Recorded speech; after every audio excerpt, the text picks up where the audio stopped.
Então estamos a gravar aqui com... O nosso tema de hoje é alterações climáticas e transições ecológicas. E temos aqui o nosso convidado de hoje, é o professor Carlos Alberto Cupedo, geólogo e professor na Universidade de Évora. Doutorou-se em hidrologia e fundou a empresa T-Terra Engenharia e Ambiente Limitada.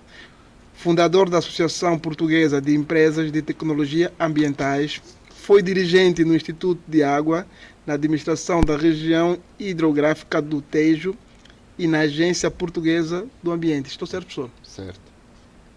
Isto aqui. Por isso é que eu disse que o professor é um convidado de peso. Oi, não. Pesa mais. Eu por acaso queria perder os quilos. E olha que eu tive que fazer alguns cortes. Sim, sim. Quer dizer, pá, não, isto sai, isto entra, isto sai, isto entra, isto tem informação a mais. Professor, alterações climáticas. Na verdade, as pessoas quando falam de alterações climáticas, o que são alterações climáticas? O que é que são? O que é que são? Falar nisso para as pessoas nos perceberem. Pronto. Portanto, como disseste e muito bem, eu sou geólogo. E a geologia é o estudo da Terra. E quando se diz que se estuda a Terra, estuda-se essencialmente a parte física da Terra. Os continentes, os oceanos. Os oceanos enquanto estrutura física, não é? Do globo. E a nossa dimensão de estudo é 1 milhão de anos, não é? Pronto, que é uma coisa que ninguém sabe o que é. E, portanto, se há alguma formação académica, científica, que está preparada para conhecer os fenómenos de longo prazo, de grande escala, somos nós. Portanto, os geólogos não sabem de clima. Aquilo que sabem de clima é que a geografia dos continentes, das placas tectónicas, etc., é que determina os tipos de clima que nós temos. Mas quando usamos a expressão alterações climáticas... mas antes disso, então ao longo da história da Terra sempre houve alteração. Nada disto é estável. Nada disto é estável. Está tudo sempre em movimento e em ajustamento. O que é que acontece? Essas alterações, seja do clima, seja da posição dos continentes, seja da floresta, seja daquilo que for, que sempre aconteceram ao longo da história da Terra, nós próprios, homens e mulheres, mas o homem e a humanidade nem sempre fomos como hoje aparentamos, como todos sabemos. Temos uma trajetória de evolução. O que é que acontece? Essa trajetória de evolução, tudo teve o seu tempo e tudo se foi ajustando.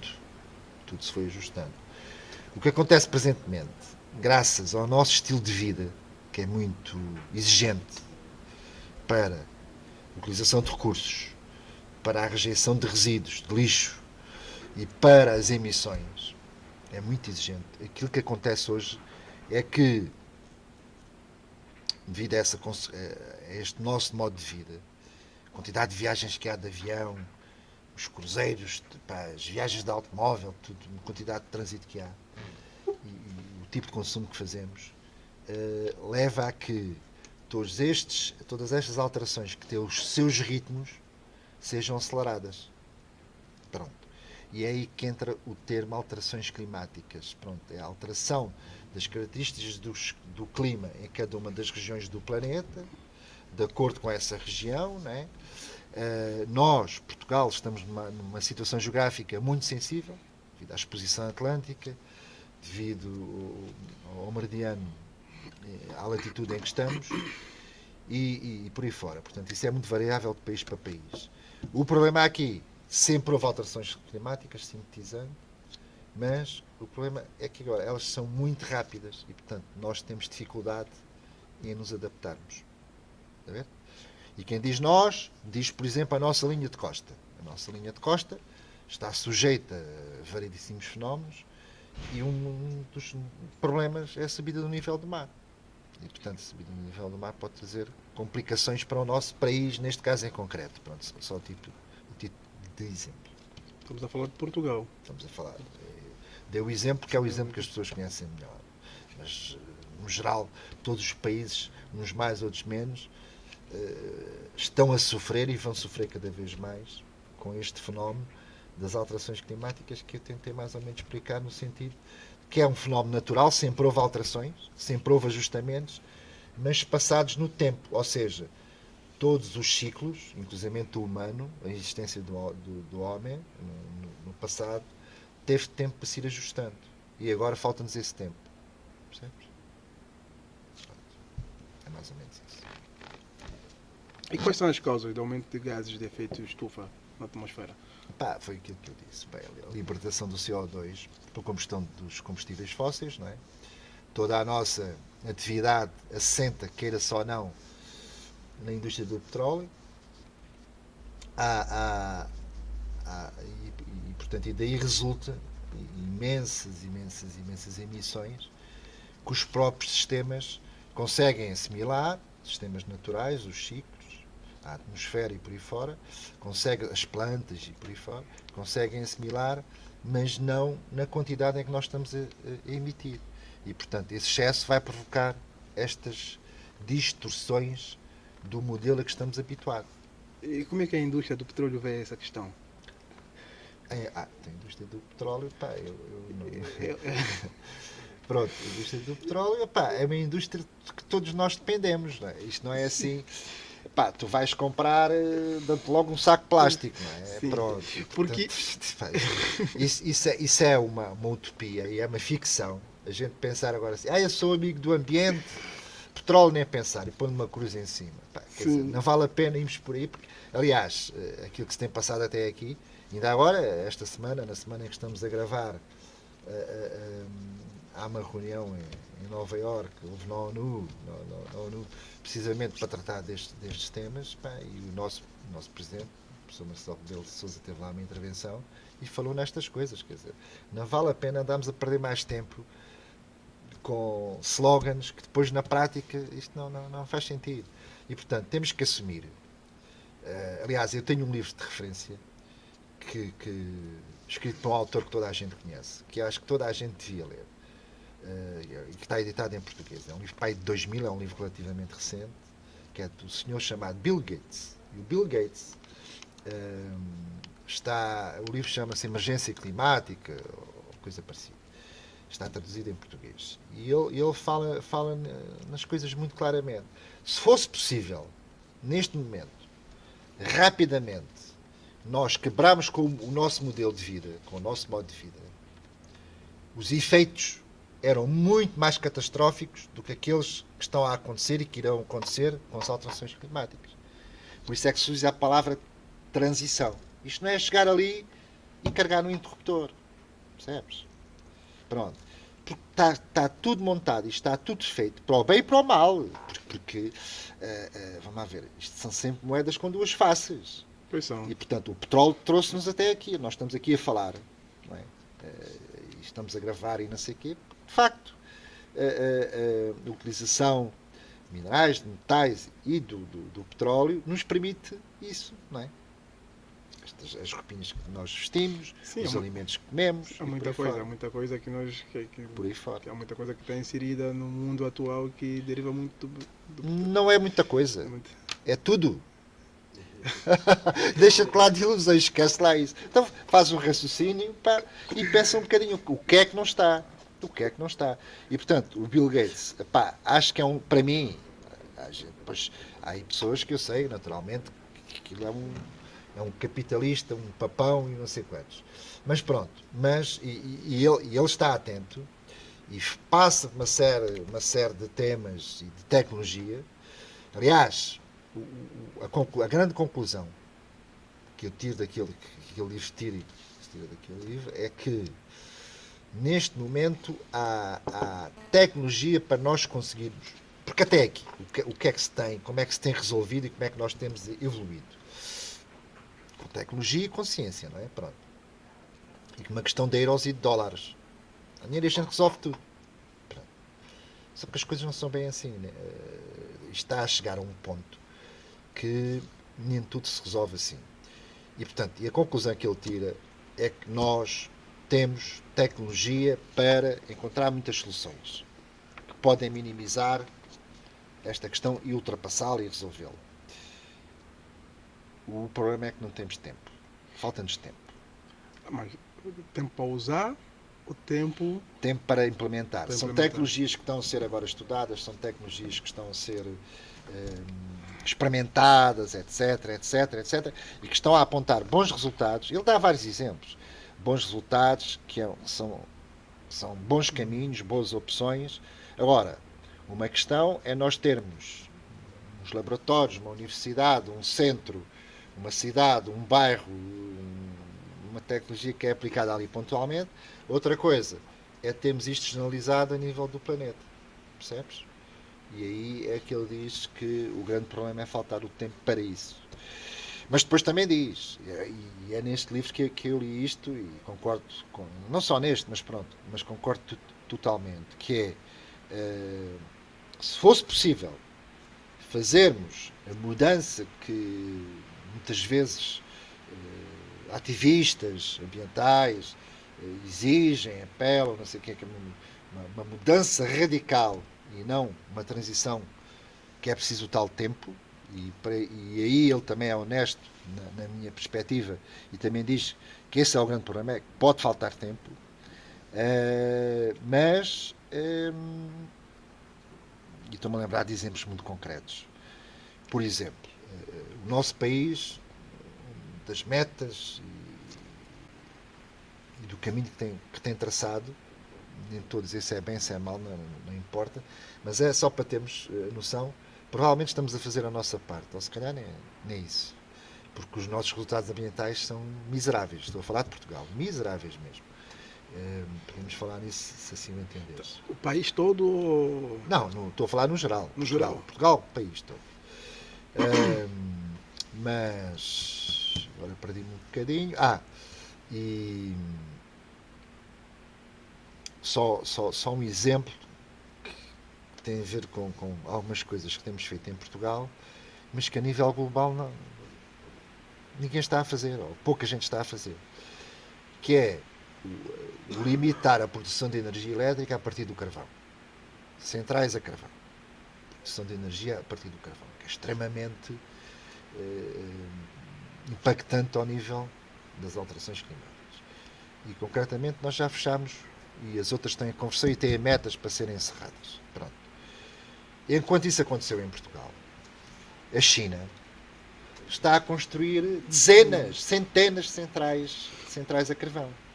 Não é na China, é por toda a Ásia, é por toda a África. Mas essas centrais que estão a ser construídas permite que as pessoas não morram à fome.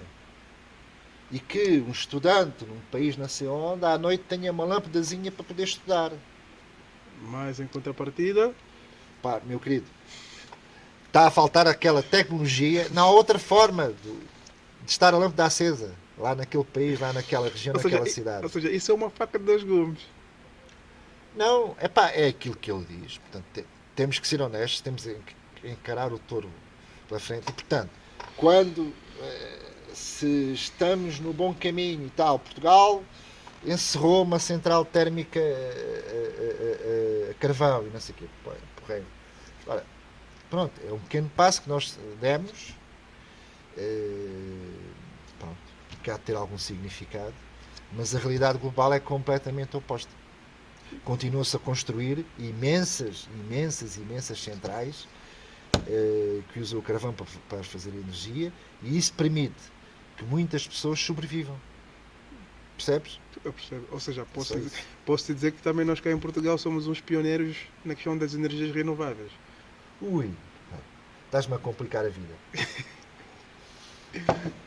Olha, há um indicador que é medido todos os anos,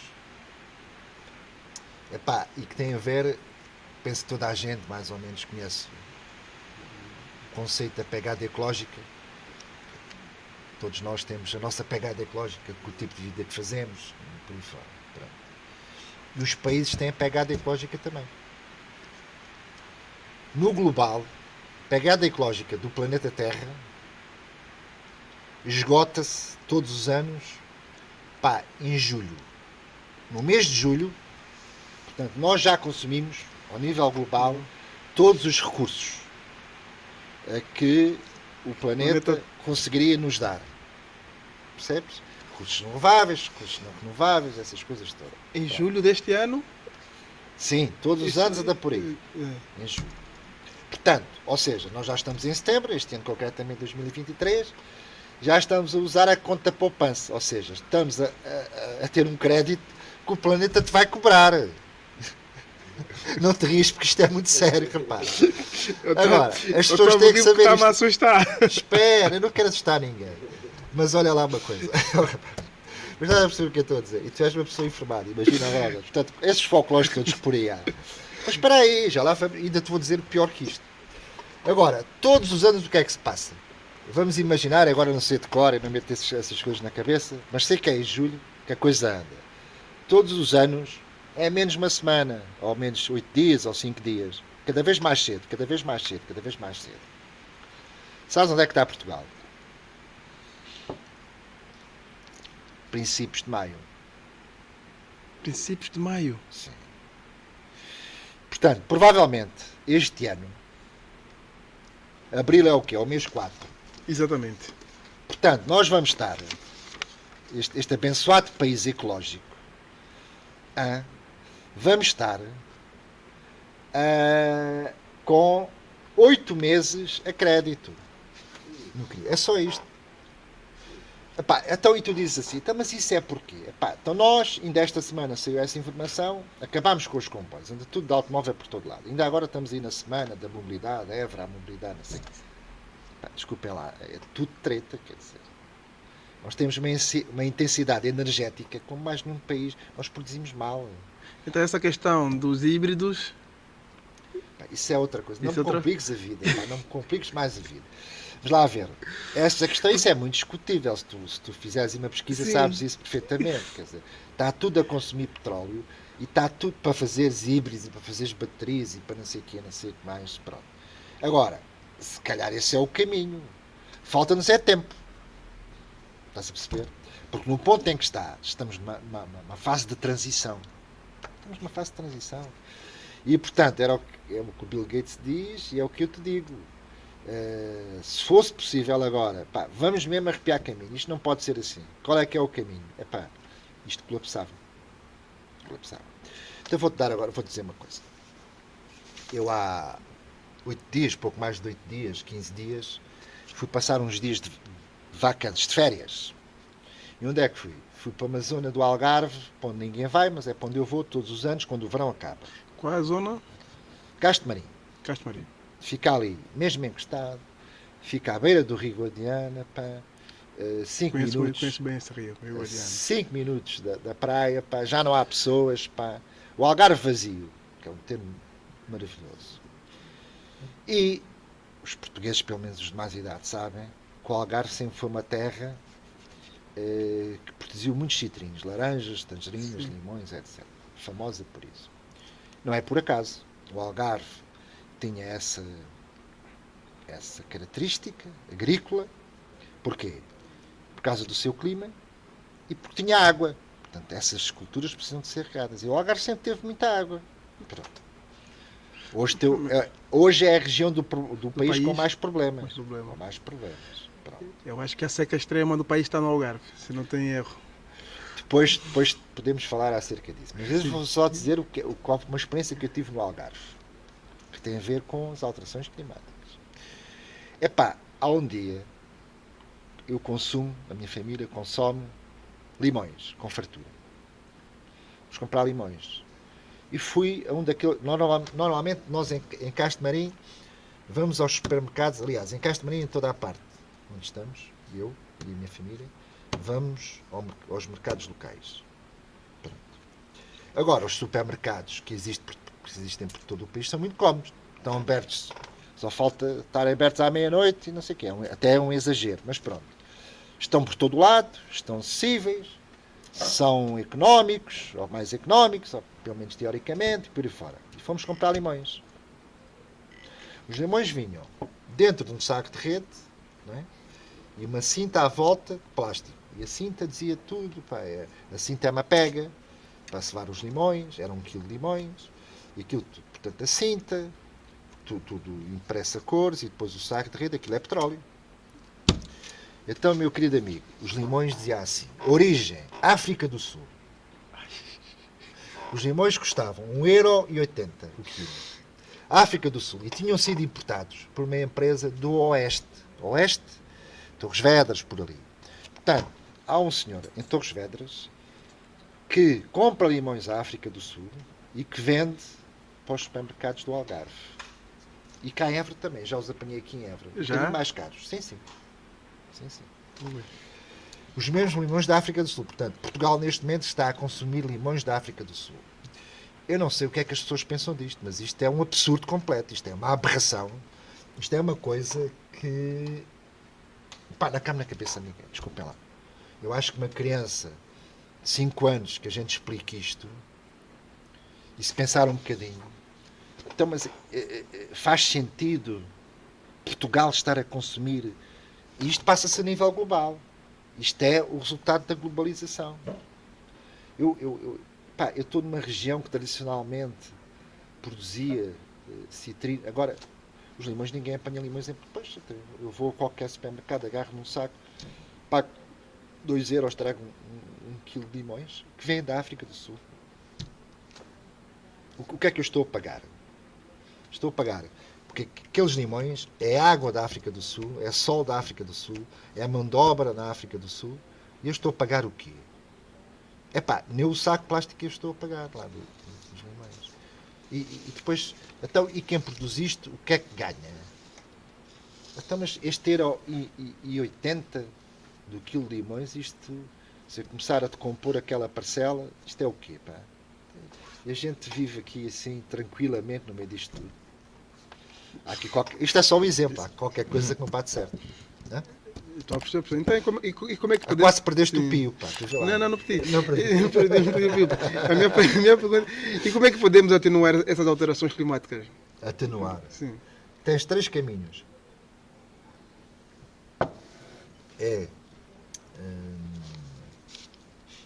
Não estava a faltar o primeiro caminho. Às vezes temos estas quebras de memória. Bom, tens a adaptação. Temos que nos adaptar. Tens... Estava a faltar o primeiro termo. E tens a reversão, quer dizer, podes andar um bocadinho para trás em determinado tipo de coisas e não sei o quê. Mas eu estava a faltar o primeiro termo. Mas eu já me lembro. Portanto, há várias coisas. O que nós temos essencialmente é de mudar de vida, rapaz. Estás a perceber? Eu não tenho necessidade nenhuma. Planto um limoeiro. Em vez de ter uma roseira em casa, um pequeno quintal que tenho, um pequeno pátio, tiro lá a roseira, ponho lá um limoeiro, quer dizer, estou só a dar agora o exemplo dos limões. Quer dizer, nós temos que mudar de vida dentro das nossas possibilidades. Mas estás a referir às grandes cidades, professor. Quem vive no campo... Quem vive no campo tem limoeiros. Tem limoeiros. Estou-te a dar este exemplo, mas repara uma coisa. Portugal até nem é muito típico nisso, não é? Mas grande parte anda na volta dos 60% e a tendência a aumentar. Da população mundial vive em grandes cidades, grandes metrópoles. Pronto. Esqueceram completamente que há estações do ano. Isso acabou. Quer dizer, estações do ano, isso é o quê? Então, eu consumo tudo todos os dias, em qualquer altura do ano. Não sei o quê. Aliás, isto chegou a um ridículo tão grande que quando chove, a Proteção Civil em Portugal dá um alerta. Atenção, as criancinhas e tal. Espera aí. Olha que isto está perigoso. Portanto... Isto, ainda bem que tocou nesse assunto. Isto é uma coisa que eu reparei muito aqui. É uma palermice. É uma palermice. Eu não posso dizer aqui tudo, aquilo que eu penso acerca disso. Mas estás à vontade, professor, não há problema. Os rapazes têm umas fardas bonitas. Têm uns pirilampos. E têm que mostrar que são necessários, não é? Então, portanto, está a chover, pá, tenham lá cuidado, que isto vai correr mal. E é os alertas de tudo. E depois, o que é que há? Como às vezes as coisas correm mal, porque tem que correr mal, correm mesmo mal, é? Nestas coisas da natureza. Cai aí Olha, aqui estamos aqui nas instalações do Diário do Sul, e todos vocês aqui sabem muito bem que às vezes as coisas, a água aparece aqui em abundância. Pronto, basta ver, porque o problema não é quando chove, é também como é que chove. Como? Pronto. Tem a ver, por exemplo, o como com as quantidades de precipitação por tempo. Pronto. e às vezes as coisas correm mal. E portanto, mas isso sempre assim foi e sempre assim será. Nós temos é que estar preparados para essas ocorrências. E nunca estamos. Nunca há meios suficientes. Os gajos têm a ser quantos jipes. Se tiver o dobro dos jipes, também faltam jipes na altura dos problemas. Pronto. Depois falta a coordenação, e depois é o Ciresp, e não sei o quê. Isso passa-se nos fogos, passa-se nas inundações e passa-se sempre. E portanto, depois qual é que é a tendência? A tendência é que, à cautela, a gente põe o alerta encarnado, o vermelho, que é o mais grave. Portanto, estou a exagerar para que as pessoas percebam o que é que eu estou a dizer. Portanto, à cautela, nós temos que nos defender. A gente avisou. Depois pode não acontecer ou pode acontecer. Não sei se as pessoas têm essa noção, mas a maior parte das vezes não acontece. Pois isto é como a história do lobo e do pastor e da criancinha. As pessoas depois também começam a não acreditar muito. Os gajos estão sempre a dizer isto e não sei o que mais. E neste tipo de fenómenos que estamos aqui a falar, isto tem outra característica, que são as ocorrências extraordinárias. Por exemplo, estamos a falar da chuva. Uma das coisas que as alterações climáticas provocam são os extremos. Portanto, não quer dizer que vá chover menos, mas, provavelmente sim, mas, por exemplo, aqui nas nossas latitudes, mas o que vai chover é de forma diferente. Portanto, pode chover imenso, pode haver aqui um pico de precipitação em Évora e em Arraiolos. Já aconteceu muitas vezes. Não chover. Já aconteceu E, portanto, muitas vezes. tanto que para além do amarelo, laranja e vermelho, hoje há outro alerta que é o azul. E o azul está muito bem escolhido, está muito bem feito. Porquê? Porque o azul não se sabe nem aonde nem quando. Porque eles não conseguem prever, mesmo os especialistas do clima, com, como é que se chama? Os satélites. Por isso é que a gente diz que eles dizem previsão do tempo. É mesmo previsão. É uma previsão. Mas pronto, este azul cada vez está mais presente nas nossas vidas. Pode ser aqui e ali ao lado não ser. E portanto, eles não conseguem perceber isso. E portanto, há sempre nestas matérias, enfim, nós também nas nossas casas limpamos os algerosos, não sei o que, há sempre alguma prevenção. Mas a reação vai acontecer sempre. Pronto, ok. Vamos embora. Então, nesse como é que eu digo? Vou falar nesse século XXI que nós estamos. Nesses últimos anos do século XXI. Quais são os impactos mais visíveis que as alterações climáticas já nos deram? Olha, por exemplo, nós temos muitos países que estão a perder território. As regiões tropicais, algumas ilhas, portanto, subida do nível da água do mar, a perda de biodiversidade. Há aí agora uma coisa muito evidente que todos os nossos ouvintes já deram por isso. Há muito poucos anos, qualquer viagem aqui pelo Alentejo, designadamente à noite, o para-brisas ficava carregado de insetos. Hoje, zero. Raro era o automóvel que tem lá um inseto. Portanto, estes insetos, os mosquitos, passa a expressão, não fazem cá falta nenhuma. Pois, se calhar não fazem. Só que os mosquitos, por exemplo, os insetos, são alimento para uma quantidade enorme de aves.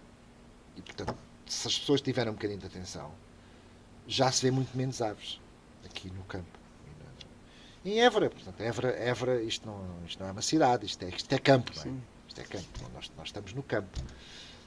Quando comparamos isto com a realidade mundial que estávamos a falar há bocado, que as pessoas viverem em meios urbanos. Isto não conta. Portanto, a perda de biodiversidade de animais, de plantas, etc., é uma coisa assustadora. Assustadora. A nível global e aqui em Portugal. Pois, porque eu me lembro que em agosto, eu até estranhei porque fui dar uma volta aí no Sado, nas aldeias do Sado. Eu gosto muito do interior, Sim, então estive lá dar uma volta e estranhei, até estive faço a publicidade num alojamentozinho que é Casas do Sado, Até porque eles têm um conceito muito, muito diferente. E eu estranho, eles têm muitas aves, mas por exemplo, não são aves da propriedade, são aves mesmo, porque eles fazem produção de arroz. Sim. E eu nunca tinha visto tanta ave. Eu na altura estava a estranhar. Estava a estranhar, depois comecei a perceber, pronto, tem uma zona diferente. Até Tem alimento, anda à procura de alimento. exatamente. Porque está a faltar alimento, não é? E foi onde eu descobri que o rio, está lá o Rio Sado, acho que as pessoas sabem disso melhor do que eu, que é o único rio no país que corre de Sul para norte. exatamente, de baixo para cima. Não é o único. É o único ou não? Não. Tens, por exemplo, o Rio Coa. O Rio Coa O Rio Coa é um efluente do Douro. Tens a famosa Foz Coa, não é? As ocorrências rupestres da Foz do Coa, no Douro, em Vila Nova de Foz Coa. Também tem a mesma afluente que o Rio Sado. Corre sul para norte. Sul para norte. Sul para norte. Portanto, falando os termos que toda a gente conhece, ele nasce na Serra da Malcata, ali um bocado a norte de Castelo Branco, e vai por ali acima, quase numa linha reta, com alguns meandros, até ao Rio Douro, por exemplo. E haverá outros pequenos, agora que não me ocorrem, me lembro-me do Rio Coa. Por acaso, aliás, já agora tenho que falar um bocadinho no Rio Coa. O Rio Coa, para os portugueses, não é só para os portugueses, o nosso património natural é o mais rico da Europa. Apesar das perdas que estamos a sofrer. Por exemplo, agora deixem-me só dizer outra coisa, que é, este ano, não sei se as pessoas repararam, houve muito menos andorinhas do que qualquer hábito. Muito menos andorinhas. Reparem no próximo ano. Eu não sei o que é que vai acontecer, mas este ano eu reparei. Houve muito menos andorinhas do que hábito aqui a nós. Rio Coa. E também estava a dizer então que o nosso capital natural, que não tem sido aproveitado, não tem sido vivido, porque em Portugal há alguns equívocos, algumas coisas que não são bem aceitos, bem conversadas, e portanto a natureza em Portugal conserva-se ou protege-se proibindo. Portanto, parque natural é proibido fazer isto, é proibido fazer aquilo. Muitas leis. Errado, está errado. A natureza é para ser vivida. Viva e vivida. Pronto. Nós vamos para determinado tipo de países que têm muito menos biodiversidade do que nós e eles vivem muito mais o campo, vivem muito mais. Em Portugal é proibido acampar no campo. Acampamos em parques de campismo que replicam os modelos da cidade. Tem piscina, tem supermercado, tem parque de estacionamento e os portugueses adoram isso e as entidades reguladoras, por exemplo, o Ministério do Ambiente, não promove a inversão deste tipo de coisas. Vão para o campo, vivam o campo. E eu estou a falar do Rio Coa porque o Rio Coa provavelmente não haverá outro rio na Europa assim. O estado natural em que ele está. Desde a sua nascente até à sua foz. Com pouca população, que é interior. Ele passa entre a Serra da Estrela e a fronteira. E nesse território há projetos de conservação da natureza fabulosos. E um deles chama-se Faia Brava. Faia Brava. Faia Brava. Vejam o que é Faia Brava e é a primeira grande reserva ecológica nacional, particular em Portugal. Ou seja, é uma associação particular, não tem nada a ver com o Estado, que gera um imenso território e que está a associar também ali alguns pequenos proprietários, alguns pequenos moradores, etc., ao longo daquela bacia, cuja finalidade é essencialmente a proteção e valorização da natureza. Portanto, temos excelentes exemplos que as pessoas não conhecem. E, portanto, tu que conversaste aqui, que gostas da natureza e amas os rios, pesquisa Rio Coa e no próximo verão, na próxima primavera, com a tua família, vai lá espreitar aquilo que vais ficar surpreendido. E os portugueses não conhecem e o país não promove isso e não vende este produto. Porque isto é assim. Agora vou falar à moda popular para as pessoas perceberem. Se o país promovesse isto, como devia ser, nós tínhamos um turismo de altíssima qualidade, de altíssimo valor, que pagava uma nota grande e que tinham de ser enxustados daqui à pausada, porque a gente não aguentava tanto. Mas turistas com valor, não é o turismo de massa que sobe a Rua da República e a Rua 5 de Outubro, tira uma fotografia ao tempo de ano, compra uma garrafinha de água e vai-se embora. E depois, se tu perguntares, então, Évora, como é que é? Epá, viram tanta coisa, fizeram tanta coisa, Évora. Pá, deixa-me ver as fotografias, que eu já te digo se gostei, se não gostei. Pronto. Portanto, não é um turismo de valor, não é um turismo depredador, que é isso que é o turismo de massas, que é a nossa grande indústria e que põe em causa, por exemplo, a questão do Algarve, que falámos aqui já assim muito pontualmente. Então, e quantas percentagens de água doce da superfície terrestre Portugal detém? Epá, é só perguntas difíceis, pá, a gente não tinha combinado isso. Percentagem de água doce Portugal tem. Ou barragens, podemos falar de barragens, se o professor Pá, quiser. é assim. Ou Alentejo em particular, professor. Isto que eu vou dizer também é estranho. As pessoas depois, eu digo isto em qualquer lado, e do outro dia ouvi uma reunião da SETES, um workshop ou qualquer coisa sobre água, tiveram cá uma série de gente importante, da água, gestores da água, agricultores, etc. Eu disse lá isto, que é, isto pode parecer contraditório, pode dizer, epá, o rapaz está enganado, aquele que acha que o Pedro anda enganado está equivocado. Portugal é dos países mais ricos em água da Europa. Estás a perceber? Pronto. Uma coisa é isso, outra coisa é a forma como a gente gera água, outra coisa é a forma como é o nosso ciclo da água. Nós, teoricamente, temos um país úmido que está a norte do Tejo, isto era clássico, hoje já não é bem assim, por obra das tais alterações climáticas. E depois temos um país seco que está cá em baixo. Depois vêm uns... Ou seja, o país está dividido. Temos o país dividido. Mas isso, o país está dividido e todos os países estão divididos por fronteiras naturais, fronteiras administrativas. O problema não é esse. Estamos só a falar da água. Tu perguntaste como é que é... Exatamente. Como é que é a disponibilidade de água doce em Portugal. Pronto. Agora, por exemplo, nós aqui no Sul, em Évora chove tanto como chove em Londres. No ano normal, médio, eu digo isto muitas vezes, as pessoas ficam assim admiradas. O futebol em Inglaterra, o futebol é um desporto de inverno. Antigamente a gente via poucos jogos, porque as televisões davam poucos, e cada vez que havia um jogo da final de Taça de Inglaterra, que era dos poucos que davam, lá estava a chover. O problema é que, a questão não é problema nenhum. A realidade é que em Londres chove todos os dias um bocadinho, e aqui no Alentejo, em Évora, a gente tem 2 ou 3 meses despacha o assunto, e depois o resto do ano não chove. Estás a perceber? Curiosamente, nós tivemos alguma dificuldade em explicar isso aos nossos parceiros da União Europeia quando quisemos fazer barragens e quando queremos fazer barragens, porque eles não percebem. Vocês querem barragens para quê? Designadamente o Alqueva. Pronto. E portanto, os países do norte da Europa tinham muita dificuldade, mas para que é que vocês querem as barragens? A União Europeia financiar estes projetos. Porque eles não percebiam que nós precisávamos disto como do pão para a boca, digamos assim. O que é que acontece? Com isto é um dado engraçado, até para tu poderes refletir no futuro um bocadinho sobre isto e estares atento.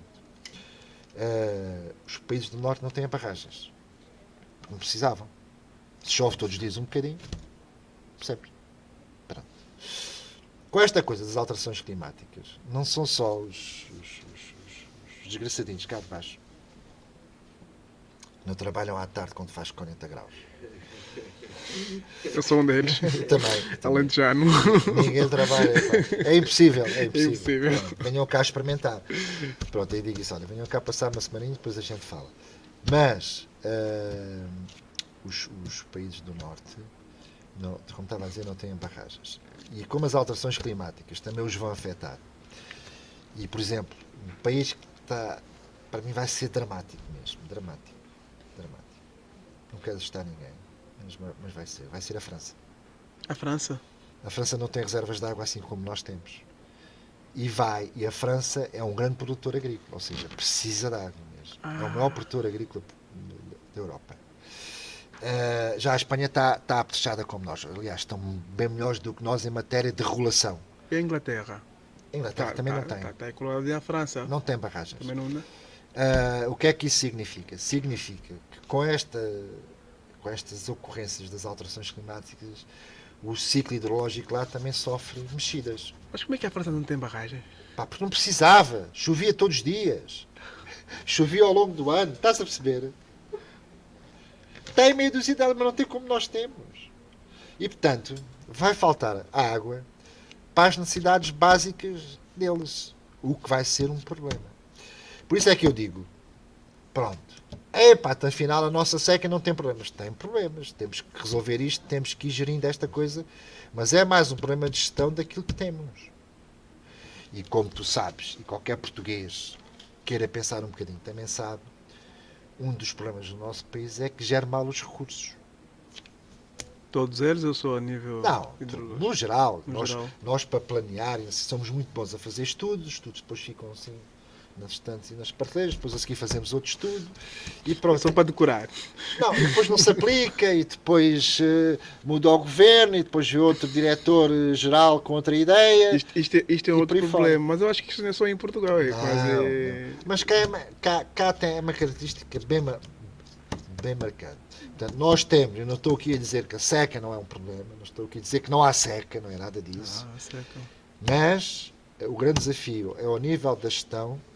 Ainda temos algumas coisas para fazer. Por exemplo, aqui ao lado, os nossos índios espanhóis já não podem fazer mais barragens, está tudo feito.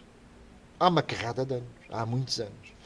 E, portanto, eles têm muito mais problemas do que nós de escassez, de carência de água, porque têm uma utilização muito mais intensa. Nós temos muito desperdício, temos má gestão. E, portanto, é aí que temos que atuar. E ainda nos falta fazer algumas coisas, que, aliás, estão anunciadas, algumas delas. Os transvases, eles já se fazem em Portugal, embora não sejam.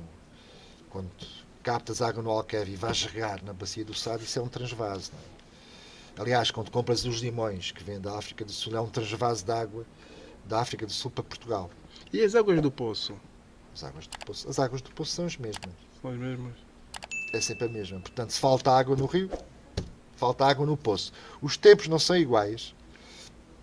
Porque primeiro falta água no rio, depois vai faltar água no poço, mas é a mesma. É o ciclo da água. É sempre Mas eu ia perguntar ao professor sobre o que é um passivo ambiental. Ouve-se muito falar sobre isto. Ouves muito falar sobre isso. Eu, até como sou geólogo, vou pegar no setor das minas. Que, aliás, é um setor mal amado. Qualquer coisa... Por exemplo, há uma disciplina, uma unidade curricular ali no mestrado, que é um mestrado em Geologia, acho que é assim que se chama, em Geologia, que tem uma unidade curricular que se chama Passivos Ambientais. E aqui há 2 anos, ou ano passado, este tempo corre, tocou-me essa disciplina a mim.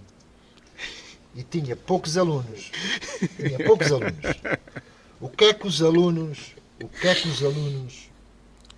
vamos fazer um trabalho, vamos fazer uma investigação, mestrado, eles já com uma certa idade, já com experiência profissional, essas coisas todas. Havia um biólogo e os outros 2, eram 3, com formação em Geologia. Geólogos e coisas aparentadas. Passivos ambientais, minas. Toda a gente sabe que é assim. Pronto. E a mina, ainda é pior que as barragens. Temos que acabar com as minas. Não sei como é que vivemos, mas pronto. A gente tira os mármores ali de Estremoz. Temos as calçadas e as pedras da calçada. Se não tiramos as pedras e dos nossos granitos, vamos comprá-las aos espanhóis, aos italianos, ou não sei o quê. Compramos pedra, compramos paralelos e pipos aos italianos. Pode ser aos espanhóis, estão aqui mais perto, ou até a África do Sul. Pronto. Que era interessante a gente comprar, para além dos limões, paralelos e pipos à África do Sul.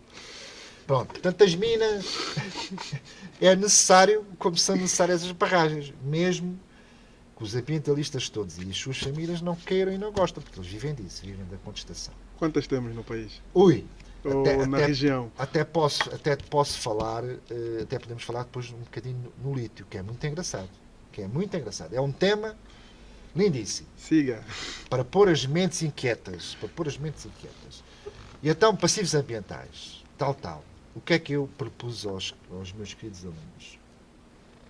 Que é a coisa mais importante da universidade, são os alunos. A gente só existe porque existem alunos. Para mim estão sempre no topo.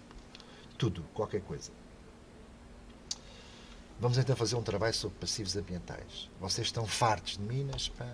Já sabem isso, já fizeram isso tudo ao longo da licenciatura, do mestrado, toda a gente fala dos impactos ambientais das pedreiras, das minas, depois vão para a Rábida, depois é, não sei, depois é o lítio agora, e depois é aquilo, e não sei o que, não sei como. Eu tenho alguns artigos escritos no Expresso, por exemplo, e no Público, sobre recursos geológicos e minas, depois posso fazer chegar para vocês verem e lerem. Está lá preto no branco como é que as coisas são. Bom, e então, o que é que eles propus? Ficaram, como é que é dizer, completamente surpreendidos e pronto. E a coisa até nem correu muito bem, porque os trabalhos saíram muito fracos. Vamos estudar os passivos ambientais da indústria do turismo. Epá, ao contrário das minas, o turismo, epá, vamos ter cor-de-rosa, vamos todos contentes. Pá, vai tudo para os resorts, tudo, fazemos uns cruzeiros, umas viagens de avião. Nós até vamos construir um aeroporto novo. Está aí a chegar muita gente. O que é que o turista quer? Quer é consumir. Pá, paguei um X para estar ali uma semana no Algarve e nem olha quê. Quer dizer, quer água quente, quer água fria, quer água salgada, quer água doce, quer jacuzzi, quero fruta cortadinha, quero tudo a que tenho direito. Interessante, eu nunca tinha visto. E nem sequer há cá lixo. Para mim, lixo, o que é isso? Eu lá no meu país, faço a separação, agora aqui, pá, eu sou turista, quer dizer. E, portanto, essa invasão que nós temos de turismo, de facto, causa aqui um grande passivo ambiental. Deixa uma marca, deixa uma pegada. Portanto, o passivo ambiental tem a ver aquilo que qualquer atividade, mas aqui, quando esta unidade curricular com os meus... A universidade está atrasadíssima. A universidade, não estou a falar da Universidade de Évora, no geral, quando os meus colegas, não fui eu, não tem nada a ver com isso, criaram aquela unidade curricular para ciências ambientais, vamos falar de Minas. Epá, deixem lá isso, vamos lá tratar das coisas seriamente, vamos falar de passivos ambientais do turismo. Pronto. E não sei se percebeste o que é o passivo ambiental. Portanto, é uma marca que fica para trás depois de uma atividade se desenvolver. Portanto, durante 200 anos explorou-se uma série de minerais nas minas da Panasqueira. Ainda hoje a mina está em atividade, ou na mina de São Domingos, que já está inativa há umas dezenas de anos, e ficou lá uma marca. Isso é um passivo. E o problema das minas, já agora para ficar aqui também essa informação que as pessoas também desconhecem, o problema das minas não é quando estão a laborar, é quando param. Porque quando estão a laborar, normalmente a coisa é controlada. Agora, quando param, todas aquelas matérias que são extraordinariamente ricas em metais que são potenciais contaminantes, naturais, ficam expostos a uma coisa que se chama oxigênio. E a água que tem oxigênio. E quando a água e esse tipo de material exposto sem qualquer tipo de controle, há contaminação. E, portanto, neste caso natural, mas que é sempre um passivo e que é sempre um problema ambiental, naturalmente. Voltando agora para as minas, ficando agora nas minas. Portanto, passivos ambientais, para mim, vamos falar do turismo. Que ninguém quer, não é? Porque a gente anda a viver do turismo. Não é só Portugal, o mundo vamos lá ver. Eu falei nos Limões, mas eu posso-te falar, ir daqui para Londres, viajar daqui para Londres, de Lisboa para Londres, por 30 euros. Pá, as pessoas não se interrogam um bocadinho. Como é que vai um avião daqui para Londres, ou para Paris, ou não sei para onde, por 30 euros, ou por 50, que seja, não sei. Uma coisa dessa. Isto não bate certo. Há aqui uma fatura que não é paga, tem um custo que não é pago, e que o planeta depois, ou alguém, ou não sei o quê, isto não é o custo real. Este é 1,80€ e 30 euros para Londres.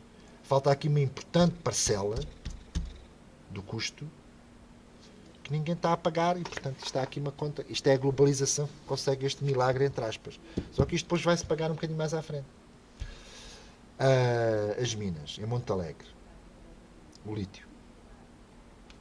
Tu disseste aqui, os carros híbridos, não sei o quê. Portanto, toda a gente em Portugal levanta essa bandeira das energias renováveis e não sei quantos e não sei o que mais. O professor falou... Diz. Desculpa lá, o professor falou em lítio. para os nossos ouvintes perceberem, não sei se a pessoa consegue dizer para os ouvintes o que é o lítio, para que serve o lítio? O lítio, pá, é um dos elementos naturais que a gente tira das rochas, como todos os outros, nós e as plantas portanto, toda a natureza vive de um conjunto de elementos químicos e pronto, portanto, que nós usamos para a nossa vida. Pronto. O petróleo também é um elemento natural, não é? Também. Ninguém... É o mais conhecido, até Pronto, é o mais famoso. O lítio é fundamental para as baterias dos automóveis. E, portanto, tem muita procura. Tem muita procura. Há uns produtores clássicos no mundo, onde os grandes fabricantes de baterias estão, neste momento, a recorrer. E Portugal tem possibilidades de ter algumas concentrações naturais de rochas que são muito ricas em lítio, que são passíveis de serem exploradas. Quando é que se toma a decisão de explorar? Quando a rentabilidade é superior ao custo de extração. Pronto. E, portanto, uma dessas ocorrências é Montalegre, lá no norte de Portugal. Vamos imaginar que é uma coisa parecida com o Alentejo, porque é despovoado, pobre. E tem havido sempre uma grande contestação das populações lá de cima, que eu até posso compreender, que não querem lá a mina. As pessoas que lá vivem.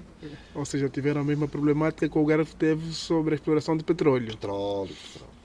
Eu escrevi sobre isso no Expresso e depois até me perguntaram, e 2 anos depois, ou 1 ano e tal depois, um senhor perguntou-me por e-mail quanto é que eu tinha recebido das empresas petrolíferas. E eu pensei para mim, por acaso tenho pena, mas nem onde estão. Devia ter recebido.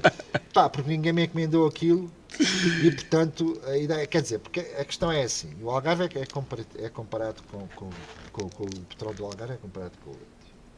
Aliás, aquilo que agora o Ministério do Ambiente, a semana passada, aprovou é a prospecção do lítio. Portanto, há uma empresa privada que pediu autorização ao país, a Portugal, para, numa área ali de Montalegre, fazer prospecção e ver se de facto há condições para fazer ali uma mina de extração de lítio, que faz falta para as baterias. Portanto, eu vou todo contente, porque sou ecologista, comprar um automóvel elétrico. Tem lá não sei quantas gramas ou quilos de lítio, que veio de algures, que veio do Chile, por exemplo, que é um dos grandes produtores de lítio, ou da China, e que veio e que e que eu vou utilizar para cima. A mim isso não me preocupa. Portanto, vê lá atrás do sol posto, eu não sei em que condições é que foi extraído, eu não sei que passivos é que lá estão a criar, eu não sei se foram crianças que andaram lá a trabalhar nessas minas e por aí fora. E, portanto, eu ando tranquilamente. E no Algarve é a mesma coisa. Portanto, anda toda a gente. O Algarve tem um aeroporto em cima de um parque natural, que é o Parque Natural da Ria Formosa. Sim, a Ria Formosa. Que é a pior coisa, é o pior exemplo. O Algarve é uma vergonha em termos de ornamento. Tudo aquilo foi feito ao Deus dará. E às vezes há coisas certas que se poderiam fazer e que são proibidas por razão de ser ecologicamente bom proibir. Que é aquilo que eu estava a dizer. Portugal há a mania de proibir. E, portanto, o petróleo que a gente consome lá no Algarve, os turistas que lá vão, os que lá vivem, sobretudo os estrangeiros, à grande e à francesa, foram os estrangeiros que conseguiram mobilizar uma grande dinâmica no Algarve. Não há outro exemplo em Portugal, que foi mesmo, toda a gente foi transversal. Todos os partidos, todas as autarquias, todas as organizações contra a prospecção de petróleo no Algarve. E a prospecção, a gente não ia ter ruído nenhum lá nas praias. O ruído está dos aviões que aterram e pousam no Parque Natural da Ria Formosa. Isso não incomoda ninguém. Isso é que é o ruído. A gente não ia ter ruído, nem sequer ia ter, aquilo era, em muitas situações, a 20 km da costa do Algarve. Prospecção. Ora, se tudo ficasse como está, que não fica, porque as coisas estão sempre a evoluir, provavelmente 20 anos depois poderia haver a possibilidade de explorar petróleo em Portugal. Lá.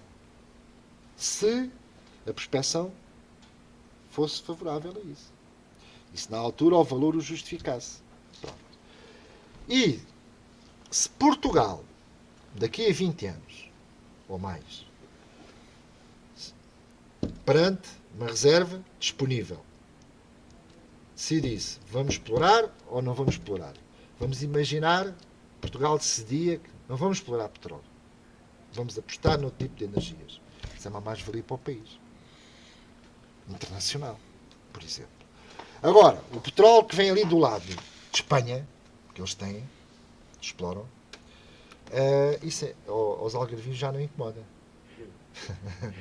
É o que vê lá na Cedoas. Isso já não há problema. Portanto, há aqui, Montalegre. Portanto, uma mina de lítio que não se sabe se vai haver, ainda vamos só entrar numa fase de prospecção. Um folclore de todo o tamanho, das pessoas que lá vivem e dos que vão para lá contra as minas e não sei o quê, não sei o que mais. E depois são também contra as alterações climáticas. Tudo correto. Tudo correto. Isto ninguém me contou, eu vi. Na Antena 1, portanto, que é uma rádio nacional, penso eu, credível para todos os portugueses. No mesmo dia ouvi duas notícias. A primeira é esta. A APA, a Agência Portuguesa do Ambiente, emitiu parecer favorável para... Era o último que faltava, portanto, eles têm todas as condições técnicas e não sei o quê para fazer a prospecção, e agora a Agência Portuguesa do Ambiente, sim senhora, disse, façam lá a prospecção. E, portanto, eles vão, um dia destes, fazer a prospecção. Se, entretanto, não houver recursos e tribunais e não sei o quê, isso agora não interessa aqui para o caso. Esta notícia passou na Antena 1. Depois falaram também algumas pessoas, o Presidente de Câmara de Montalegre, não sei o quê, pronto, aquelas coisas todas. No mesmo dia, na Antena 1, ouvi isto.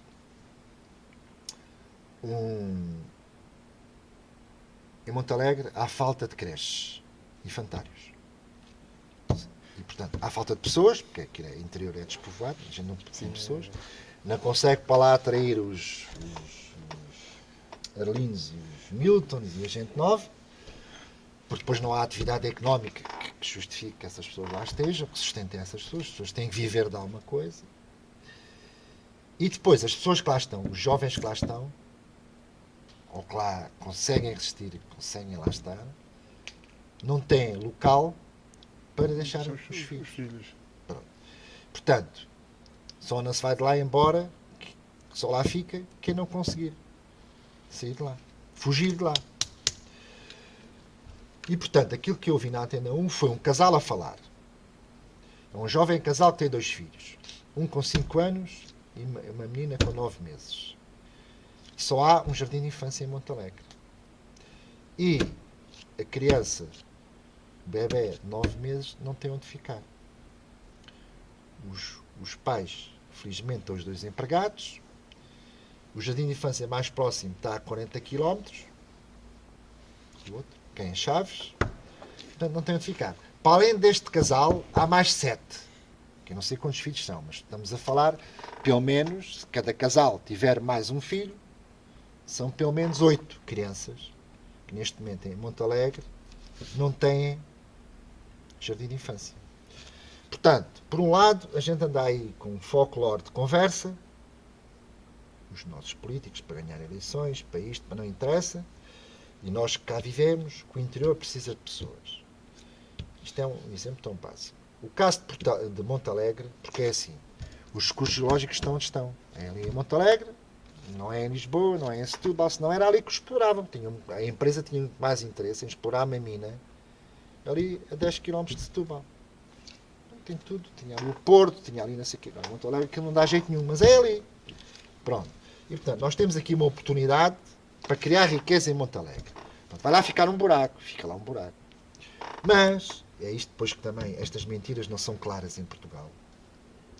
A mina no século XXI de lítio poderá vir e existir em Montalegre, vai ter uma observação e vai ter uma monitorização, ou seja, um conjunto de medidas, de parâmetros, disto e daquilo, e de técnicas de extração, que as minas dos romanos não tiveram, que as minas dos nossos antepassados há 200 ou há 300 anos também não tiveram, por aí fora. Portanto, a gente olha para São Domingos ou para a Panasqueira, nada disso vai passar ali em cima, em Monte Alegre. As minas das Panasqueiras ainda está ativa. Tá. E tem risco, por exemplo, para uma origem de água que abastece Lisboa. Sim, porque há lá um rio que passa ao pé. É o César. O rio César, sim. Onde está a barragem de... Agora está-me a faltar o nome, que abastece Lisboa. Pronto, mas isso não importa. Portanto, a gente tem que decidir o que é que quer da nossa vida.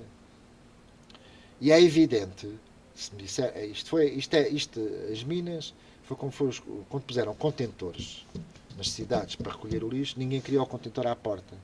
E à noite o contentor mudava de local. Estás a ver? Portanto, eu não quero à minha porta. O contentor dá muito jeito, eu não quero que ele esteja muito longe, mas à minha porta não.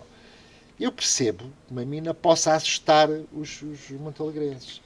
Mas pessoas com responsabilidade, como o Presidente de Câmara, como a Associação não sei de quê, não sei o que mais, e os ambientalistas, que eles sabem perfeitamente, temos que ter um discurso mais honesto e mais verdadeiro. Não estou a dizer que, sim senhora, levem lá com a mina, mas pronto, a equação tem que ponderar estas coisas todas.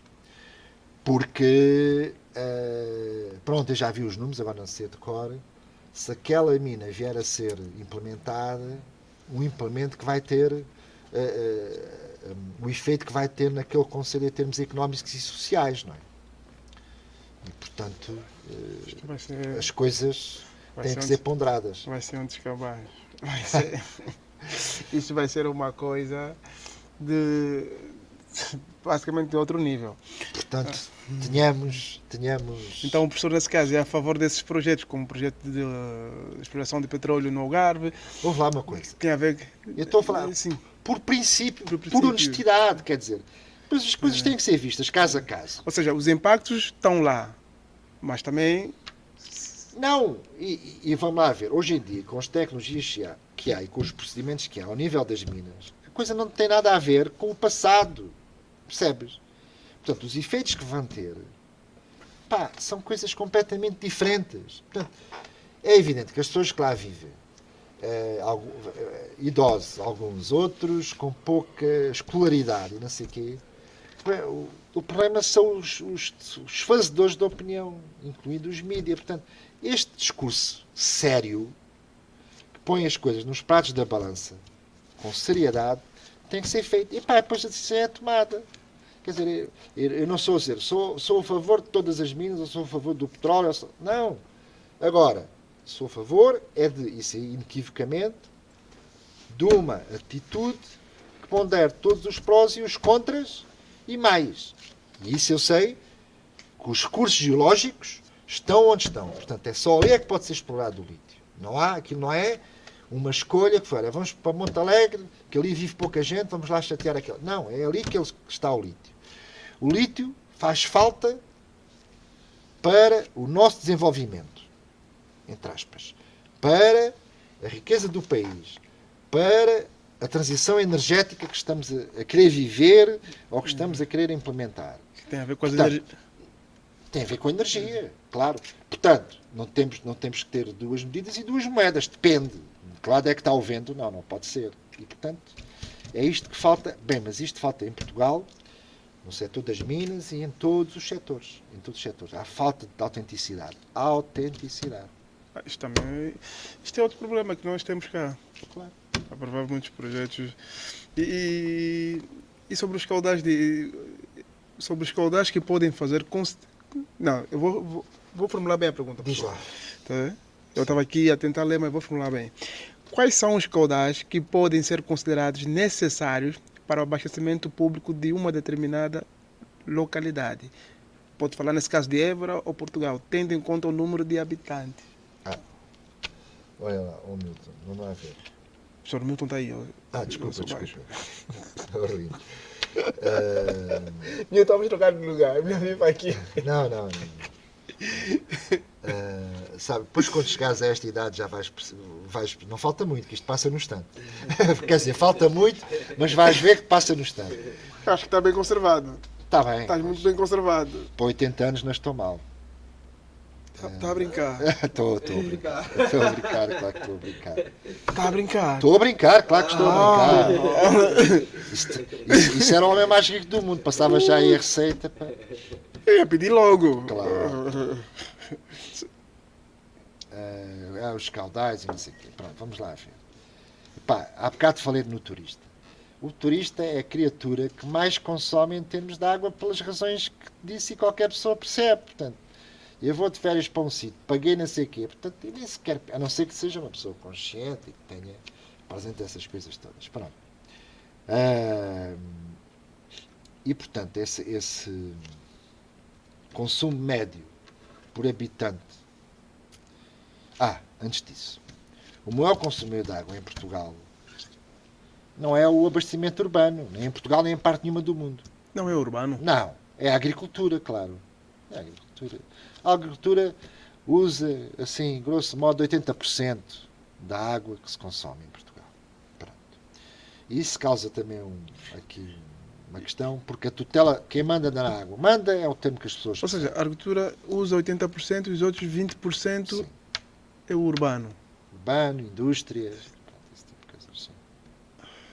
Regras de jardins e por aí fora. Pronto, portanto, onde se decide não é no urbano. É evidente que há muito desperdício. Portugal, como é natural, depois de tudo aquilo que a gente já falou e que as pessoas quer queiram saber, quer não queiram, é verdade. Nós desperdiçamos muita água e, portanto, consumimos mais água do que aquela que devíamos consumir. Nós, eu, tu, o português médio. Pronto, devia consumir muito menos água. E hoje há formas de economizar água, sei lá.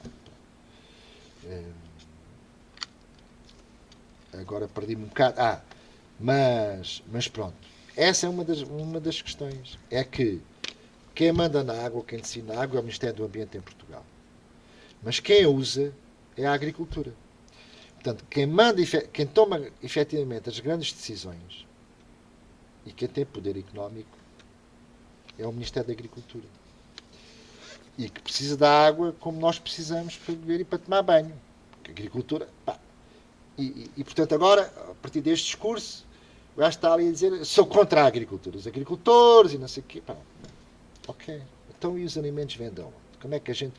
Há bocado estava a dizer aqui, antes de termos começado a conversa, o problema do planeta Terra é ter muita gente. A gente precisa alimentar as pessoas. Pois precisamos. E, portanto, alimentar as pessoas é como a agricultura industrial intensa. Pois, e depois é as monoculturas, é o amendoal, é as oliveiras, é não sei, pronto, são escolhas, são opções, é o mercado. Causa problemas, claro que causa problemas. E aquela massa de água que se chama alqueva permite ter essas produções económicas e não sei o quê. Não fica cá pouco daquilo que são estrangeiros. Pronto. Assim, são questões laterais. Eu sou Milton. Eu gosto quando ele entra na conversa. Sim. Fica mais animado. Desculpa só interromper. Mas eu quero, por exemplo, se a gente tiver em consideração que um dos motivos... Pois, ele é agricultor. E tocou na ferida. Da degradação do ambiente sejam as pessoas. Isso não vai levar a uma ideia de que tem que se limitar o número populacional e não olhar para uma das grandes problemáticas, que é a distribuição. Claro que é a distribuição. Eu já ia lá chegar. Eu não, obviamente que eu com esta conversa nem pode passar isso, nem deve, não estou a dizer que temos que ser menos, ou há pessoas a mais no sentido, estão cá e não deviam cá estar. Não estou a falar nada disso, atenção. Porque o grande problema é esse que tu acabaste de dizer. Há uma grande desigualdade na distribuição de recursos. Pronto. E, portanto, se calhar o problema que nós temos no interior... E outra coisa, só para não... E tem a distribuição do recurso e temos um outro problema muito grave a nível mundial. Não sei se estou a apoiar a personagem aqui. De todo elemento que existe, que é produzido, 30% aí, próximo de 30% é É desperdiçado. desperdício. É desperdício. Ou seja, se a gente melhorar os processos, Sim, sim, a sim. distribuição, Resolve os muitos processos, problemas. Muitos problemas. eu acho que resolvemos muitos mais problemas do que simplesmente a gente se limitar À ao produção. número. À ao produção. número- sim, a produção e o número populacional. Sim, Não sei, sim. né? Sim, sim. É, Não, não, é tudo isso. Vamos lá ver. Nós estamos aqui a falar de problemas muito complexos. E, portanto, isto não tem soluções únicas. Portanto, eu só falo no número de pessoas que somos a nível do planeta, porque isso causa implicações que têm que ser tratadas e geridas e ajustadas a esta realidade. Pronto. E, portanto, a gente não pode fechar os olhos às migrações. Não pode ignorar que isso existe. E existe e vai existir cada vez mais. Porquê?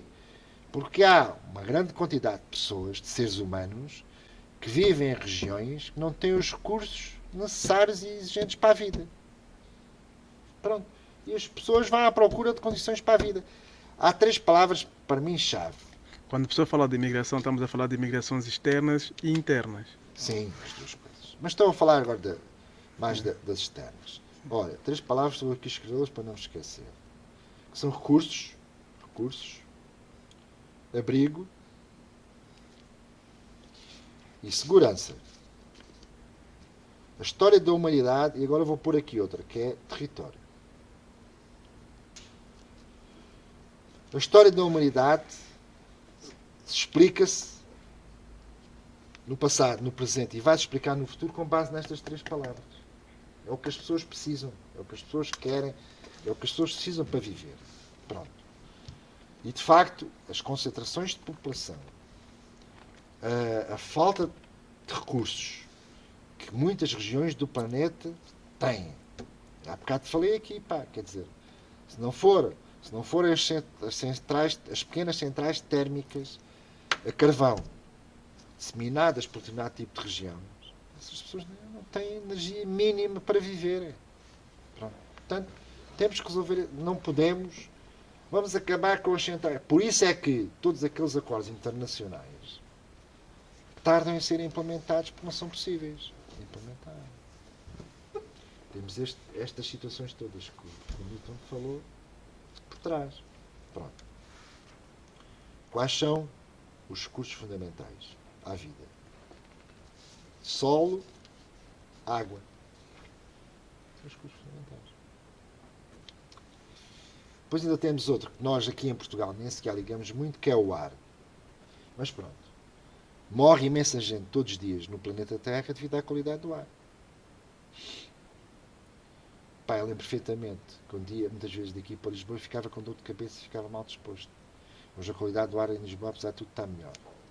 Depende ali de zonas críticas, mas está melhor. Pronto, a gente nem sequer liga o ar, portanto vamos esquecer o ar. Agora, recursos. O ter abrigo e o ter segurança, pá, portanto, esta gente toda que se atira para o Mediterrâneo para vir à procura de uma terra que lhe dê isto, nas suas terras nem sequer têm segurança nenhuma.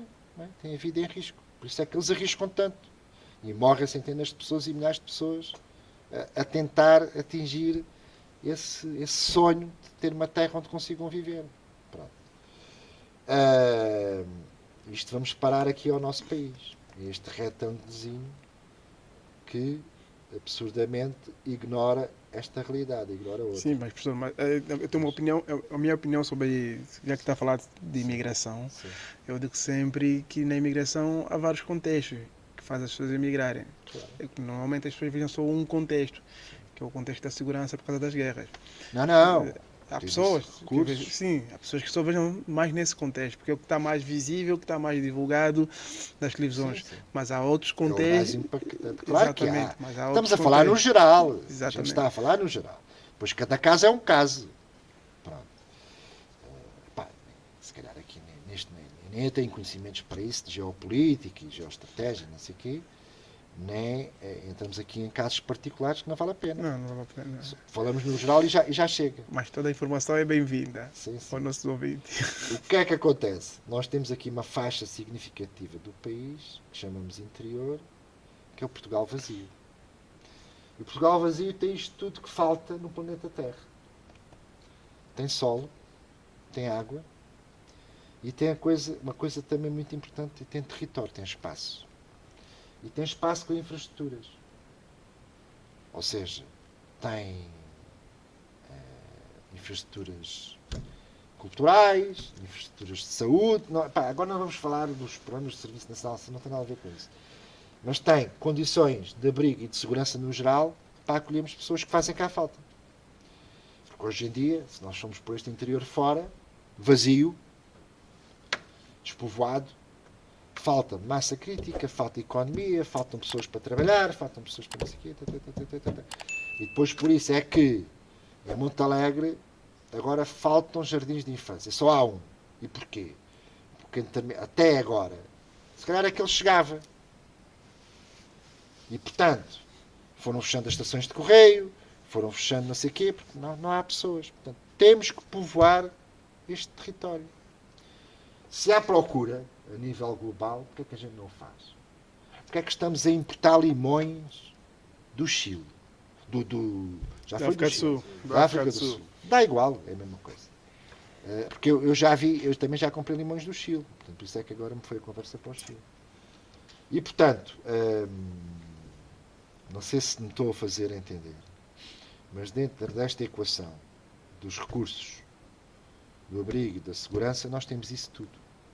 Temos sol e temos água. Portanto, quando eu digo aí, também tu falaste aí, alterações climáticas e transição ecológica. Não é? A transição ecológica é para um modo de vida mais local, quando eu falo nisso. Agora estou a escrever um livro. E o livro chamava-se Transição Ecológica, mas agora até vai passar para transição local. Nós vivemos num mundo global. Por isso é que há estas coisas todas. E a globalização tem coisas ótimas. Mas coisas ótimas. Ainda bem que assim é. Só que depois também tem o reverso da medalha. E o diabo sabe a nossa morada. E, portanto, as coisas acontecem e tem estas assimetrias, estas coisas todas. Portanto, o que nós temos que fazer é, à nossa escala, à nossa dimensão, dentro das nossas possibilidades, começar a pensar para um modo de vida mais local. Ou seja, haver, agora só falando em termos de Portugal, se calhar possibilidades de haver riqueza no interior que possa fixar as pessoas, que não se tenham que deslocar para o litoral, por causa deste desequilíbrio. Haver a possibilidade, por exemplo, na zona de Lisboa, a área metropolitana de Lisboa, as pessoas vivem num local e trabalham noutro. O impacto ambiental que isto causa. O impacto na carteira dessas pessoas que isto causa. Por aí fora. Os custos que isto tem para o país. Portanto, se calhar temos que criar emprego local. Se calhar temos que... para não haver estas necessidades de mobilização. E, portanto, temos que criar condições para, na realidade, porque depois é muito fácil a gente na televisão dizer, os políticos dizerem, eu não sou contra os políticos, atenção. Aliás, eles são o espelho daquilo que é a nossa sociedade, nem mais nem menos, daquilo que é o nosso povo. Não há que haver aqui ilusões. Portanto, temos é que criar portanto, condições e assumir a necessidade de Portugal acolher pessoas, porque precisamos de pessoas e lhe dar condições para que possam cá viver em paz, em segurança, integradas no nosso território, com as suas culturas, com os seus princípios, adotando os nossos valores. Professor, Isso. eu queria fazer uma provocação, também um bocado associado ao livro que o professor está a lançar. Isso é uma questão que já há algum tempo faz com que eu me questione a mim próprio. Isso em relação muito relacionado, por exemplo, à assinatura de Kyoto, o Tratado de Kyoto, que já vem desde muitos anos, mas parece que não tem funcionalidade nenhuma. E outra questão, e aliado a isso, é o fato, por exemplo, de termos sociedades ocidentais que a impor para uma transição, contudo, a englobar em países que ao longo de muitos anos, estou a falar de países, estou a falar de economias emergentes, que ao longo de muitos anos não contribuíram para o que é hoje, em termos climáticos, o problema. Mas temos economias ocidentais a impor essa transição e, contudo, a não propor uma compensação. Claro. Ou seja, imagino, eu tenho uma floresta em África que não está inalterada. Está inalterada, sim. Ou seja, Já percebi. as cidades impõem que eu mantenha a floresta e sem darem nenhuma compensação. Claro que sim. Diferente do que ao longo dos anos aconteceu, por exemplo, nas cidades ocidentais. Claro. Destruíram as florestas todas. Ou seja, como é que o professor interpreta, como é que acha que podemos chegar a um meio termo? Sim, é o caso agora que está a se ver com a Amazónia, né? Sim. Com a Amazónia. Sim. É o caso mais emblemático. É o mais emblemático. Uma das razões do fracasso de todas essas conferências internacionais e dos protocolos que têm sido assinados, inconsequentes, não é? Agora, já aqui falámos nisso, pronto, lá em Nova Iorque, na ONU, isso tem sido tratado esta semana e tem sido dito. Já chega de protocolos e de acordos. Aliás, o presidente Lula já está todo contente porque em 2025 a Conferência do Clima Mundial vai ser em Belém, no Brasil. A gente só espera é que se possa dar alguns passos. E, quer dizer, as assimetrias estamos a falar agora a nível global, ou depois podemos ir para a escala portuguesa. As assimetrias que estamos aqui a falar têm que ser consideradas nas medidas e nas situações que cada país vai ter que suportar e que está a suportar, não é? Porque as realidades são diferentes. Portanto, essas compensações que tu estás a falar é o mínimo que se pode...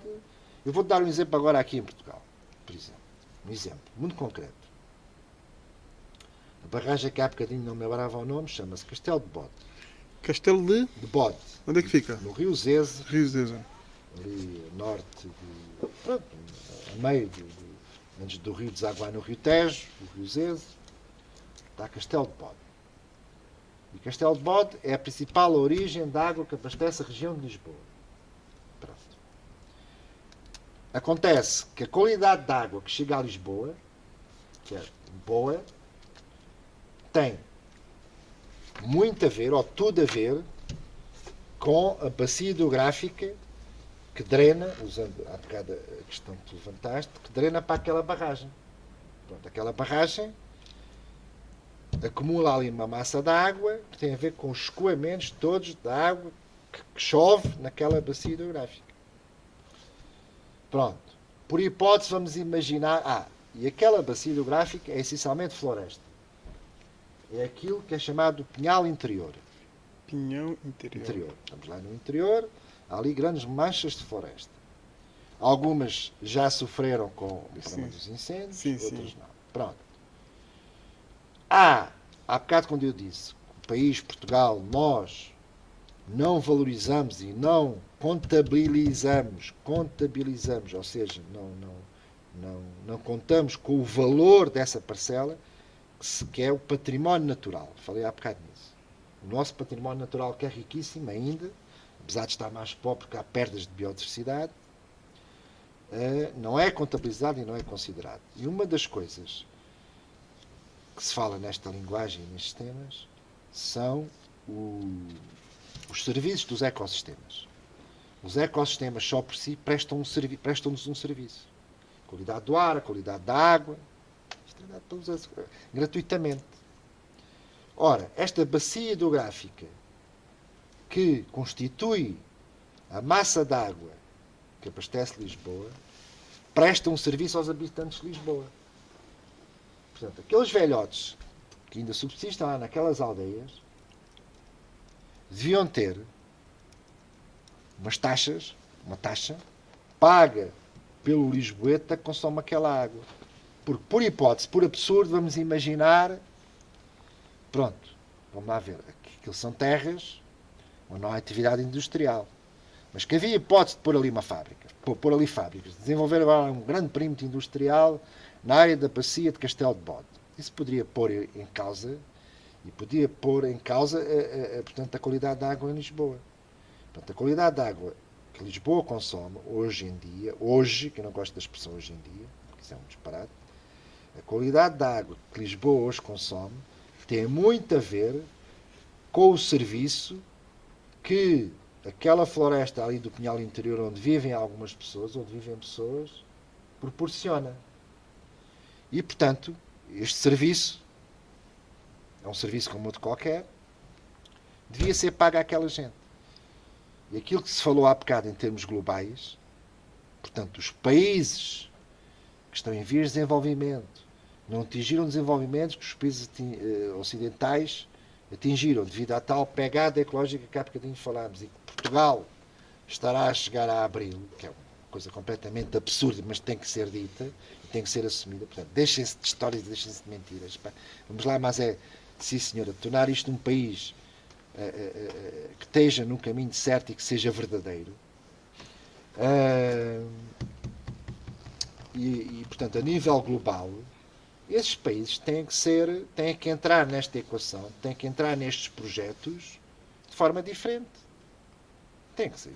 Não se pode exigir o mesmo se exige uma economia desenvolvida. Não pode ser. Para já, por exemplo, as taxas do carbono. Isso é tudo coisas que estão a distorcer os caminhos certos. As pessoas pensam que a minha indústria poluente, o poluidor pagador, isso está a distorcer tudo. Acho que incentiva mais a produção. Incentiva mais. Pronto. E por aí fora.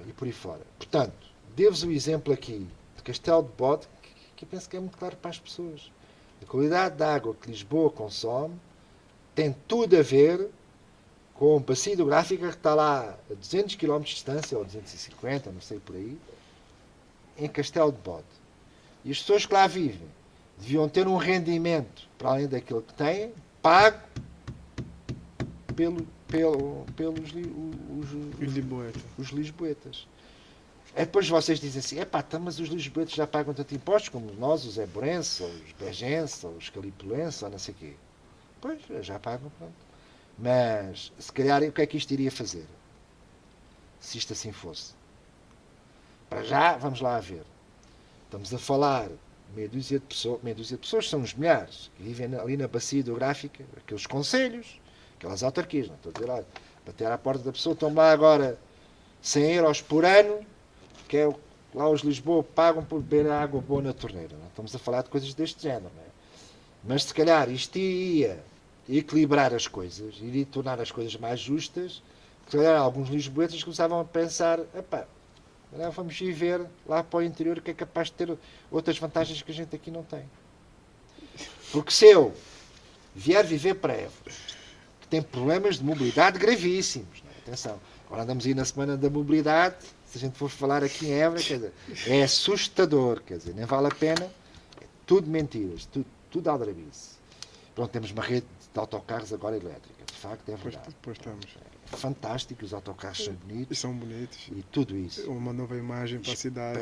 Tudo isso, é tudo imagens, mas temos que passar além de imagens. Depois eu sou da altura em que os meus pais trabalhavam, os dois, e iam almoçar a casa a pé. Portanto, quando eu estava a dizer temos que aproximar o local de residência do local de trabalho, tem a ver com este tipo de situações. Isto permitia o quê? Permitia uma educação mais próxima, boa ou má, neste caso foi boa, graças a Deus, da família. Portanto, a família almoçava toda junta todos os dias. E implicava grandes economias. Não havia custos de transporte, nem gasóleo, nem gasolina. Sim, mas, professor, agora nessa questão que o professor disse que ia almoçar, os seus pais iam almoçar a casa a pé, não se deve ao facto que naquela altura, não sei, né, porque também agora em termos de construção, de aproveitamento de uma fábrica, há leis. Agora já há leis, não sei se as pessoas sabem que há algumas leis que há certas fábricas que não podem ficar muito próximas às cidades. Sim, claro que sim. Tudo isso, estou só a dar um exemplo. Sim, e depois também vamos no capricho de algumas empresas ou alguns investidores também. Claro, segue a mesma mania. Mas, por exemplo, e infelizmente nos dias de hoje, isto é coisa que não vai ser possível. Vai ser possível, vai ser possível. Aliás, quando eu digo vida local, tem a ver com estas coisas todas. Agora, tu repara lá uma coisa. Se o professor, assim, desculpa, professor, para cortar.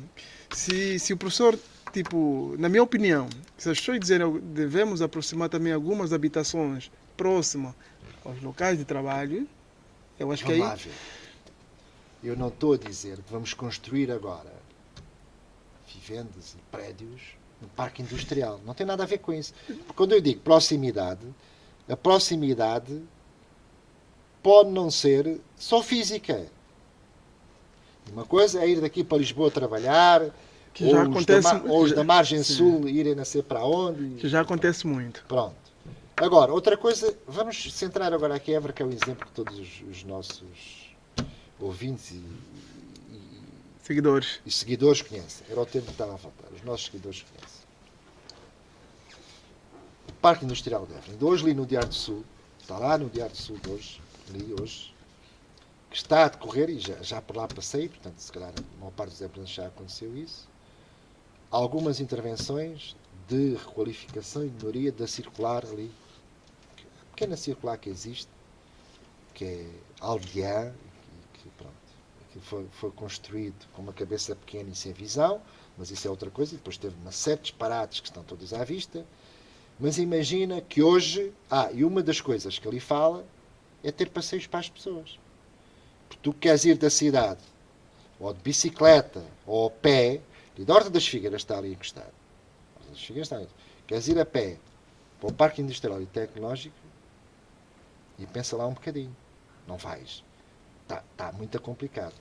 E uma das qualificações que eles estão a fazer é fazer um passeio para os peões poderem ir a pé. Pronto. Estás aqui a criar as condições físicas para haver uma proximidade.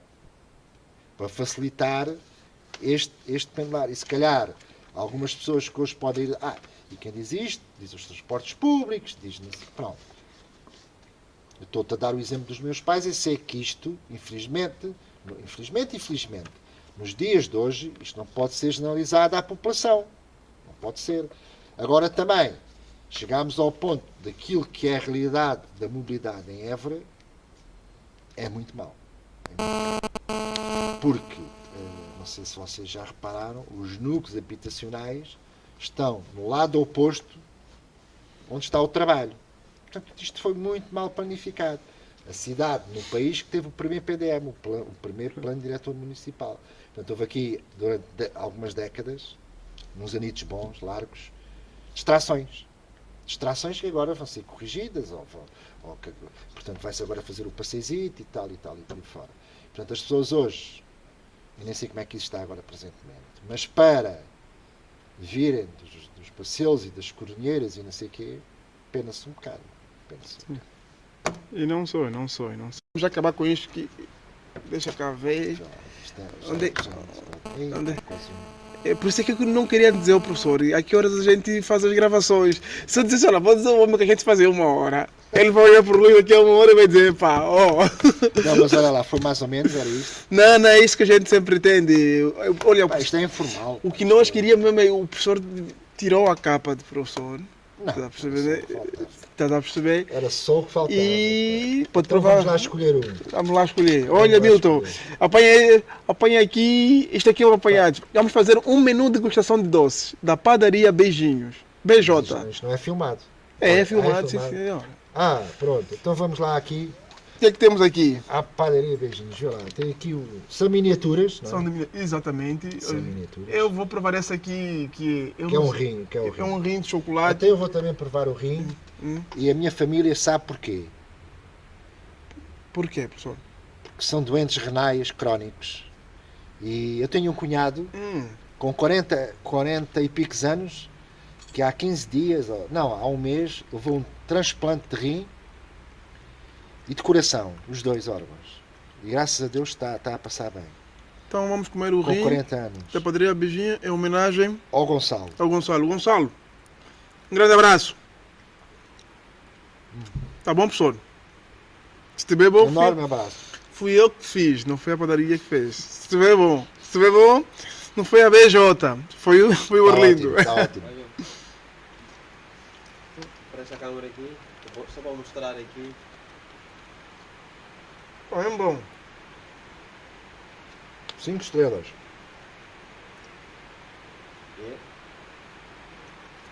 São os miminhos da padaria Beijinho. Ok.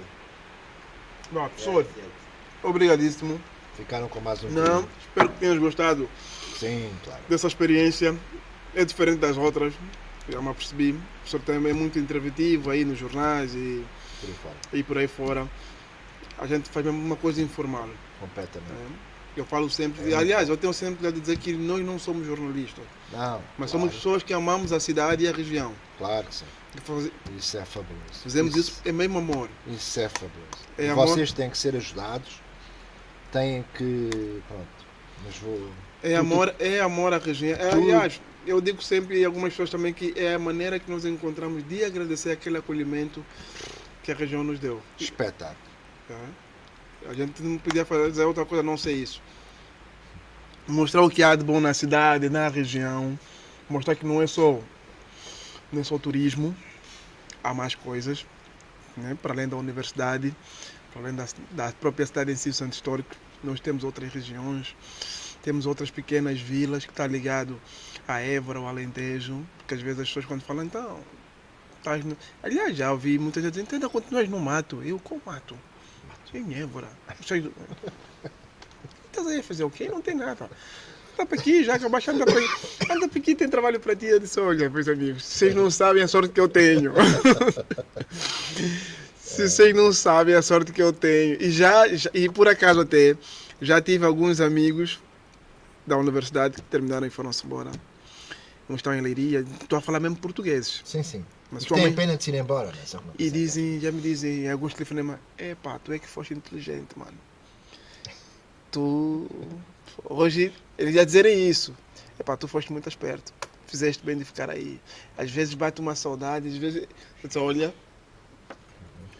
aquela qualidade de vida, aquela proximidade que nós temos com tudo e com todos. É? Obviamente que isso não é só coisas de... Não, há muita coisa boa aqui. Então não é. Ah, Temos que saber valorizar isso. E uma delas é o professor. Oi! Uma delas é o professor. Eu admiro muito a humildade do professor, estou a ser honesto. Tu o quê? A humildade do professor. Ah. Epá, eu estive a ver o seu currículo. Eu fiquei. Eu me lembro que eu liguei para o Milton e disse: pá, Milton, isto aqui parece uma enciclopédia. Eu vou ter que tirar isto aqui. Viste o currículo errado. Vou tirar isto aqui, isto entra, isto sai para fazer uma apresentação, porque senão. É como se fosse um livro. É verdade, professor. Não, é pá, gosto muito de fazer coisas. Pá, e pronto. Às vezes disperso-me um bocado. Por exemplo, este livro, isto já era para estar escrito. Pá, mas depois. E quando é que começou a escrever? Sei lá, pá. Antes ou depois da pandemia? Não, depois. Foi agora. Foi Há um agora. ano. Mas isto já era para estar escrito. Vai ser lançado, vai ser lançado. Agora estou a escrever com o mesmo tema para um paper para a SEDES, que vai ter umas 7 ou 8 páginas, estás a ver? Mas que me está a dispersar um bocadinho. O tema é o mesmo, mas uma coisa é escrever um livro, outra coisa é escrever um paper. Vamos embora, não? Não, falta fotografia. Professor. A fotografia. Pronto, falta fotografia, mas antes disso, deixa-me só dizer aqui, pronto, que por hoje está feito aos nossos ouvintes. Obrigado por estarem do outro lado, pelo vosso suporte. Os nossos ouvintes ou os nossos seguidores? Ouvintes e seguidores. São ouvintes, porque também às vezes ouvem pela rádio. Ouvem pela rádio. Pela rádio. Certo. RTA. Rádio Telefonia do Alentejo. Exatamente. E os nossos seguidores que estão no Instagram, em todas as plataformas digitais. Insta, Facebook, Tudo. O Twitter, YouTube. YouTube também. Malta, não se esqueçam, partilhem com vossos namorados, vossas namoradas, ponham gosto nesse mambo e nunca se esqueçam que sem tom é maningue nice. Professor, consegue dizer isso? Sem tom é maningue nice. É maningue nice. Vamos lá. Sem tom é maningue nice. É maningue nice. Agora, sabe o que significa maningue nice, professor? Não. Bué da fixe. Bué da fixe. E o professor é bué da fixe também. Boa. Obrigado.